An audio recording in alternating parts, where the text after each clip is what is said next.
The crime of the century. Kingsley Amis. I am a fan of the king. I understand the friends call him king or kingers sometimes. And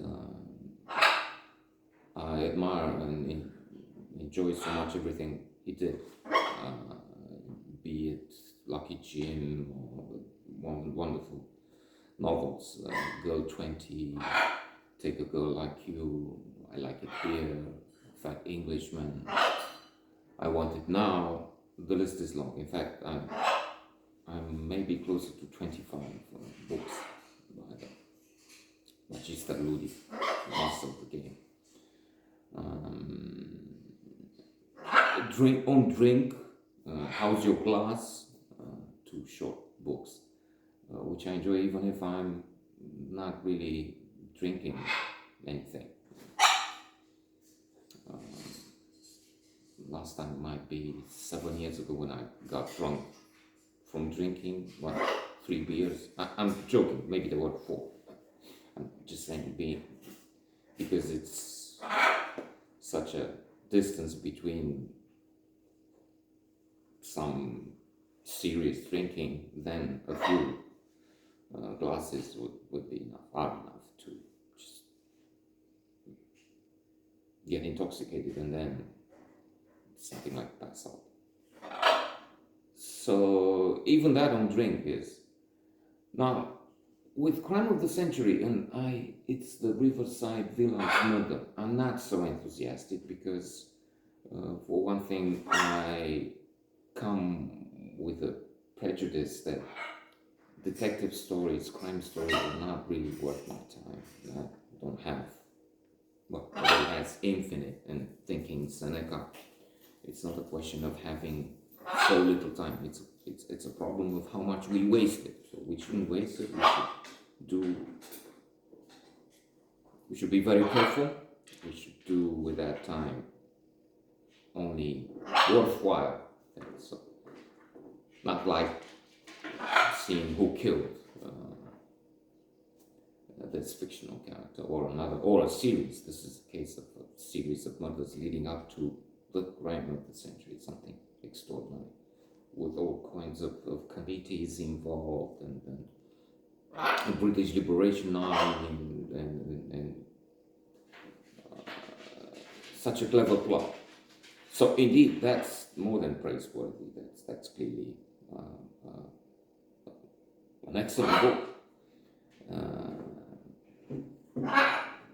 as a crime story.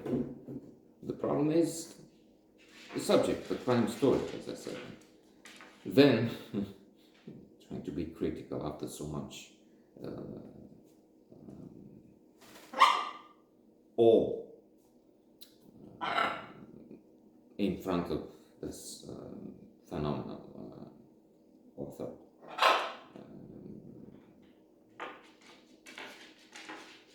There isn't much, if humor at all, and that's what I savor so much. That's what this combination of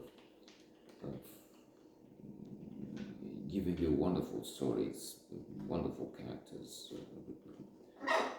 resplendent use of words, and then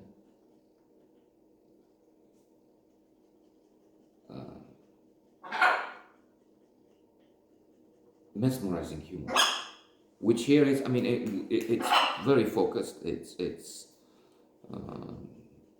describing what happens, the details, the plots, the various explanations, the psychology of the psychopath killer. Was he alone? Was there somebody else? What's the motive? Power.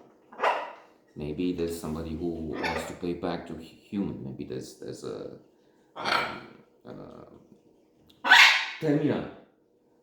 homosexual who wants to keep the secret. Mind you, we're talking 50 years ago or so, a time when in most of the world it was illegal, yes. And then aside from that, opprobrium and so on. So could it be the fellow who had to be with women to disguise, and so he's taking revenge on some of them and so on? And various possibilities that explore, look into the human mind. And so to conclude, in fact, this is exquisite. This is excellent. Only the big fan was expecting, again, humor, a lot of it, too much of it, and that's part of the thing. A rule of happiness: lower your expectations when you come with high expectations, and humor and other things.